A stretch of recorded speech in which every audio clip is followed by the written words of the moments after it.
Hello guys, welcome back to my YouTube channel. ಸಾಕಷ್ಟು ಜನರಿಗೆ document verification ಬಗ್ಗೆ ತುಂಬ ಡೌಟ್ಸ್ ಇದೆ. ನಂಗೆ ಗೊತ್ತು, ಸುಮಾರು ಮೆಸೇಜ್ ಮಾಡಿದ್ದೀರಾ, ಸುಮಾರು ಕಮೆಂಟ್ಸ್ ಮಾಡಿದ್ದೀರಾ.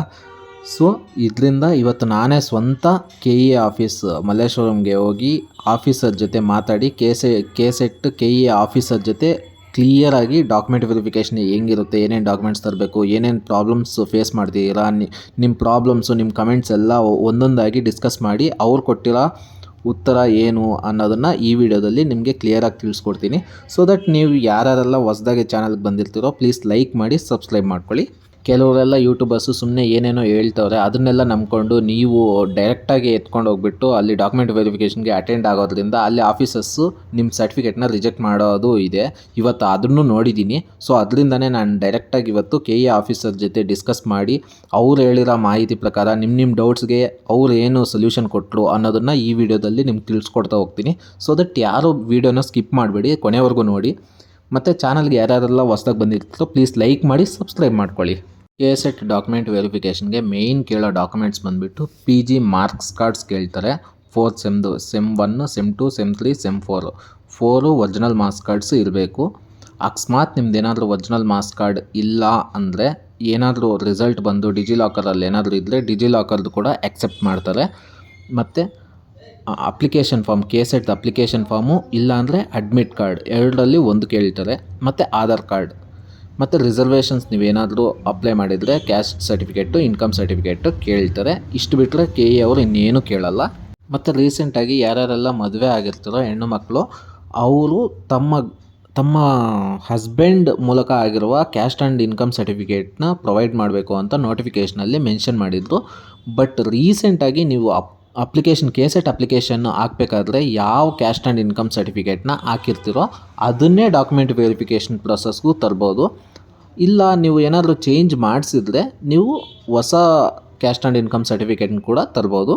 ಮತ್ತು SC ಸ್ಟೂಡೆಂಟ್ಸ್ ಯಾರೆಲ್ಲ ಇರ್ತೀರೋ ಅವ್ರಿಗೆ ಸಬ್ ಕ್ಯಾಸ್ಟ್ A B C ಅಂತ ಡಿವೈಡ್ ಆಗಿರೋದ್ರಿಂದ ನೀವು ಹಾಲ್ ಟಿಕೆಟ್ ಡೌನ್ಲೋಡ್ ಮಾಡಬೇಕಾದ್ರೆ ಕೆಲವೊಂದು ಮಿಸ್ಟೇಕ್ಸ್ ಮಾಡಿದ್ದೀರಾ. ಸೊ ಅದಕ್ಕೇನು ವರಿ ಪಡೋ ಆಗಿಲ್ಲ. ನೀವು ಜಸ್ಟ್ ಒಂದು ಲೆಟರ್ ಬರ್ಕೊಡ್ಬೇಕಾಗುತ್ತೆ KE ಅವ್ರಿಗೆ. ಇವತ್ತು ಬಂದಿರೋ SC ಸ್ಟೂಡೆಂಟ್ಸ್ ಕೂಡ ಅಷ್ಟೇ, ಕೆಲವೊಂದು ಮಿಸ್ಟೇಕ್ಸ್ ಮಾಡಿದರೆ ಅವ್ರ ಕಡೆಯಿಂದ ಒಂದು ಲೆಟರ್ನ ಬರೆಸ್ಕೊಂಡು ಅವರು ಇಟ್ಕೊಂಡಿದ್ದಾರೆ. ಅಂಥ ಸ್ಟೂಡೆಂಟ್ಸ್ಗೆ 8th 9th ಬರೋಕ್ಕೆ ಹೇಳ್ತಾರೆ. ಆವಾಗ KSETದು ಸರ್ಟಿಫಿಕೇಟ್ನ ಇಶ್ಯೂ ಮಾಡ್ತಾರೆ. ಸೊ ನೋ ಪ್ರಾಬ್ಲಮ್, ಅಷ್ಟು ದಿನ ನೀವು ವೆಯ್ಟ್ ಮಾಡಬೇಕಾಗುತ್ತೆ. ಮತ್ತು ಕೆಲವರು ಔಟ್ ಆಫ್ ಸ್ಟೇಟ್ ಅವ್ರು ಕೂಡ KSET ಎಕ್ಸಾಮ್ನ ಬರೆದಿದ್ದೀರಾ ಮತ್ತು ಎಲಿಜಿಬಲ್ ಕೂಡ ಆಗಿದ್ದೀರಾ, ಕ್ಲಿಯರ್ ಮಾಡಿದ್ದೀರಾ KSET ಎಕ್ಸಾಮ್ನ, ಅವ್ರಿಗೆ ಸರ್ಟಿಫಿಕೇಟ್ ಸಿಗುತ್ತಾ ಇಲ್ಲ ಅಂತ ನಿನ್ನೆ ಕಮೆಂಟ್ಸ್ ಮಾಡಿದ್ರಿ.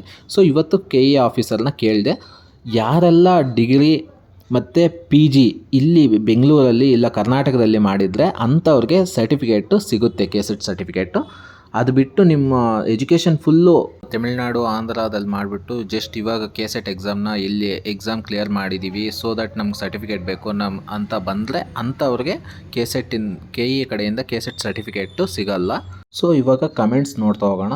ನಿನ್ನೆ ಸಾಕಷ್ಟು ಕಮೆಂಟ್ಸ್ ಬಂದಿತ್ತು. ಅದರಲ್ಲಿ ಮೇಜರಾಗಿ ಎಲ್ಲ ಸ್ಟೂಡೆಂಟ್ಸು ಕಾಮನಾಗಿ ಸಫರ್ ಆಗ್ತಿರೋ ಪ್ರಾಬ್ಲಮ್ ಏನು ಅನ್ನೋದನ್ನು ಹೈಲೈಟ್ ಮಾಡಿಕೊಂಡು ಅಂಥ ಕಮೆಂಟ್ಸ್ಗೆ ಮಾತ್ರ ನಾನು ಸೊಲ್ಯೂಷನ್ ಕೇಳಿದ್ದೀನಿ KE ಆಫೀಸರ್ ಹತ್ರ. ಸೊ ದಟ್ KE ಆಫೀಸರ್ ಏನು ಸೊಲ್ಯೂಷನ್ ಕೊಟ್ಟಿದ್ದಾರೆ ಅನ್ನೋದನ್ನು ಇವಾಗ ಹೇಳ್ತಾ ಹೋಗ್ತೀನಿ ಒಂದೊಂದು ಕಮೆಂಟ್ಗೆ ನೋಡಿ.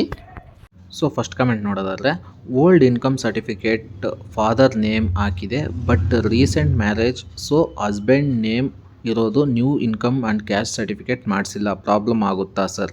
ಪ್ರಾಬ್ಲಮ್ ಏನಾಗಲ್ಲ. ನೀವು ಅಪ್ಲಿಕೇಶನ್ ಹಾಕಬೇಕಾದ್ರೆ ಯಾವ ಕ್ಯಾಸ್ಟ್ ಆ್ಯಂಡ್ ಇನ್ಕಮ್ ಸರ್ಟಿಫಿಕೇಟ್ ಕೊಟ್ಟಿರ್ತೀರೋ ಅದನ್ನೇ ತೊಗೊಂಡೋಗಿ ಡಾಕ್ಯುಮೆಂಟ್ ವೆರಿಫಿಕೇಷನ್ಗೆ. ಸೊ ಡಾಕ್ಯುಮೆಂಟ್ ವೆರಿಫಿಕೇಷನ್ ಮಾಡಿ ನಿಮಗೆ KSET ಸರ್ಟಿಫಿಕೇಟ್ನ ಕೊಡ್ತಾರೆ. ನೆಕ್ಸ್ಟ್ ಕಮೆಂಟ್ ನೋಡೋಣ. ಸರ್ ನಾನು ಇನ್ನೂ 3rd ಸೆಮ್ಮಲ್ಲಿದ್ದೀನಿ, ನಾನು ಏನು ಮಾಡಬೇಕು ಸರ್? 3rd ಸೆಮ್ಮಲ್ಲಿದ್ದರೆ ನೀವು ಡಾಕ್ಯುಮೆಂಟ್ ವೆರಿಫಿಕೇಷನ್ಗೆ ಅಟೆಂಡ್ ಆಗೋ ಅವಶ್ಯಕತೆ ಇಲ್ಲ. ಯಾರೆಲ್ಲ ಓದ್ತಾ ಇರ್ತೀರ, ಇನ್ನೂ ರಿಸಲ್ಟ್ ಬಂದಿರಲ್ವೋ ಅಂಥವರು ಡಾಕ್ಯುಮೆಂಟ್ ವೆರಿಫಿಕೇಷನ್ ಪ್ರೊಸೆಸ್ಗೆ ಅಟೆಂಡ್ ಆಗಬೇಡಿ. ನಿಮಗಂತಲೇ ಸಪ್ರೇಟ್ ಡೇಟ್ನ ಕೊಡ್ತಾರೆ KE ಕಡೆಯಿಂದ. ಆವಾಗ ನೀವು ಹೋಗ್ಬಿಟ್ಟು ಅಟೆಂಡ್ ಆಗಿ ಆವಾಗ KSET ಸರ್ಟಿಫಿಕೇಟ್ನ ಇಶ್ಯೂ ಮಾಡ್ತಾರೆ. ಇವಾಗ ಯಾರೂ ಅಟೆಂಡ್ ಮಾಡೋಕ್ಕೆ ಹೋಗಬೇಡಿ. Next comment, I have cleared my KSET 2025. My MCOM 4th sem result came after last date of application and I have website marked. I don't have physical mark sheets and provisional certificate. ಬೇರೆ attestation ಮಾಡಿಸಿದ್ರೆ ನಡೆಯುತ್ತಾ? ಯಾರ್ಯಾರಿಗೆಲ್ಲ result ಬಂದು ಇನ್ನೂ mark sheet ನಿಮ್ಮ ಕೈಗೆ ಸಿಕ್ಕಿಲ್ಲ, ಫಿಸಿಕಲಾಗಿ ಸಿಕ್ಕಿಲ್ಲ ಅಂದರೆ ಅವರೆಲ್ಲ ಏನು ವರಿ ಪಡೋಂಗಿಲ್ಲ. ನಿಮ್ಮ ಕಡೆ ಡಿಜಿಲಾಕರಿಂದ ಮಾರ್ಕ್ಸ್ ಕಾರ್ಡ್ ಇದ್ದರೂ ನಡೆಯುತ್ತೆ. ಡಿಜಿಲಾಕರ್ದು ನೀವು ಜಸ್ಟ್ ಜೆರಾಕ್ಸ್ ಮಾಡಿಸ್ಬಿಟ್ಟು ಸೀಲ್ ಆ್ಯಂಡ್ ಸಿಗ್ನೇಚರ್ನ ಹಾಕ್ಸ್ಬಿಟ್ಟು ಕೊಟ್ಟರೆ ತೊಗೊಂಡು ನಿಮಗೆ ಕೆ-ಸೆಟ್ ಸರ್ಟಿಫಿಕೇಟ್ನ ಇಶ್ಯೂ ಮಾಡ್ತಾರೆ. Don't worry. ಇನ್ನೊಂದು ನಿಮ್ಗೇನಾದರೂ ಅಕಸ್ಮಾತ್ ಸೀಲು ಸಿಗ್ನೇಚರ್ ಮಾಡಿಸಿಲ್ಲ, ಮರ್ತೋಗ್ಬಿಟ್ಟು ಡೈರೆಕ್ಟ್ ಹೋಗ್ಬಿಟ್ಟಿದ್ದೀರಾ ಅಂದರೆ ಅಲ್ಲೇ ಜೆರಾಕ್ಸ್ ಶಾಪಲ್ಲಿ ಒಂದು ಸೀಲ್ ಆ್ಯಂಡ್ ಸಿಗ್ನೇಚರ್ ಮಾಡಿಕೊಡ್ತಾರೆ. ಒಂದು ₹10 ತೊಗೊತಾರೆ. ಅಲ್ಲಿ ಸೀಲ್ ಆ್ಯಂಡ್ ಸಿಗ್ನೇಚರ್ ಮಾಡಿಸ್ಬಿಟ್ಟು ಕೊಡಿ, ಪರವಾಗಿಲ್ಲ. Hi sir, I have only PG marks cards, no passing certificate and convocation.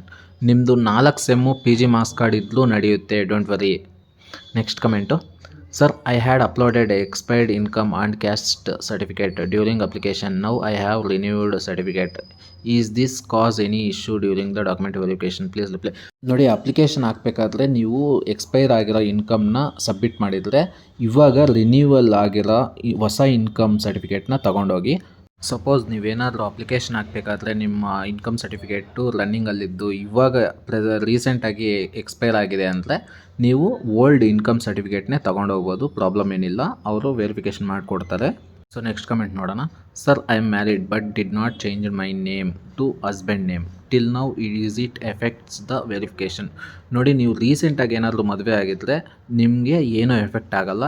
Suppose ನಿಮ್ದೇನಾದರೂ 6 months back ನೀವು ಅಪ್ಲಿಕೇಶನ್ ಹಾಕಬೇಕಾದ್ರೆ ನಿಮಗೆ ಮದುವೆ ಆಗಿ ಅಪ್ಲಿಕೇಶನ್ ಹಾಕೋವಾಗ ನಿಮ್ಮ ತಂದೆ ಅವ್ರದ್ದು ಕೊಟ್ಟಿರಲಿ ಕ್ಯಾಸ್ಟ್ ಆ್ಯಂಡ್ ಇನ್ಕಮ್ಮು, ಅವ್ರು ಕೇಳ್ತಾರೆ. ಸೊ ನೀವು ನಿಮ್ಮ ಹಸ್ಬೆಂಡ್ ಕಡೆಯಿಂದ ಆಗಿರೋ ಕ್ಯಾಸ್ಟ್ ಆ್ಯಂಡ್ ಇನ್ಕಮ್ ಸರ್ಟಿಫಿಕೇಟ್ನೇ ಸಬ್ಮಿಟ್ ಮಾಡಬೇಕಾಗುತ್ತೆ. ಸಪೋಸ್ ನಿಮ್ದೇನಾದರೂ ರೀಸೆಂಟಾಗಿ ಮದುವೆ ಆಗಿದ್ದರೆ ನೀವು ನಿಮ್ಮ ತಂದೆ ಕಡೆ ಆಗಿರುವಂಥ ಕ್ಯಾಸ್ಟ್ ಆ್ಯಂಡ್ ಇನ್ಕಮ್ ಸರ್ಟಿಫಿಕೇಟ್ನ ಕೊಟ್ಟರು ನಡೆಯುತ್ತೆ. ನೆಕ್ಸ್ಟ್ ಕಮೆಂಟ್ ನೋಡೋಣ. ಸರ್, ನಂದು ಹಾಲ್ ಟಿಕೆಟ್ ಕಳೆದೋಗಿದೆ, ಏನು ಮಾಡಬೇಕು? ಸೊ ನಿಮ್ಮದು ಹಾಲ್ ಟಿಕೆಟ್ ಕಳೆದೋಗಿದ್ರೆ ಅಪ್ಲಿಕೇಶನ್ ಕೆ-ಸೆಟ್ ಅಪ್ಲಿಕೇಶನ್ ಹಾಕಿರ್ತಾರಲ್ಲ, ಆ ಅಪ್ಲಿಕೇಶನ್ ಫಾರ್ಮ್ನ ತೊಗೊಂಡೋಗಿ ಅದನ್ನು ಕನ್ಸಿಡರ್ ಮಾಡ್ತಾರೆ. ನೆಕ್ಸ್ಟ್ ನೋಡೋಣ. ಸರ್, GM ಅಲ್ಲಿ ಪಾಸ್ ಆಗಿದ್ದರೂ ಕ್ಯಾಸ್ಟ್ ಇನ್ಕಮ್ ಬೇಕಾ? GM ಅಲ್ಲಿ ಪಾಸ್ ಆಗಿದ್ದರೆ ಕ್ಯಾಸ್ಟ್ ಆ್ಯಂಡ್ ಇನ್ಕಮ್ ಸರ್ಟಿಫಿಕೇಟ್ ಬೇಕಾಗಿಲ್ಲ. ಬಟ್ ಸಪೋಸ್ ನೀವೇನಾದರೂ ರಿಸರ್ವೇಷನ್ಸ್ಗೆ ಹಾಕಿದರೆ ಮಾತ್ರ ಕ್ಯಾಸ್ಟ್ ಆ್ಯಂಡ್ ಇನ್ಕಮ್ ಸರ್ಟಿಫಿಕೇಟ್ ಕೇಳೋದು. GM ಅಲ್ಲಿ ಪಾಸ್ ಆಗಿದ್ದರೆ ಏನು ಕೇಳಲ್ಲ. ಸೊ ಮೇಜರ್ ಕ್ವಶನ್ಸ್ ಏನೇನೆಲ್ಲ ಕೇಳಿದ್ರೋ ಅದಕ್ಕೆಲ್ಲನೂ ಆನ್ಸರ್ ಮಾಡಿದ್ದೀನಿ. ಸೊ ಇನ್ನೂ ಏನಾದರೂ ಡೌಟ್ಸ್ ಇದ್ದರೆ ಕಮೆಂಟ್ಸ್ ಮಾಡಿ, ನಾನು ರಿಪ್ಲೈ ಮಾಡ್ತೀನಿ. Thank you.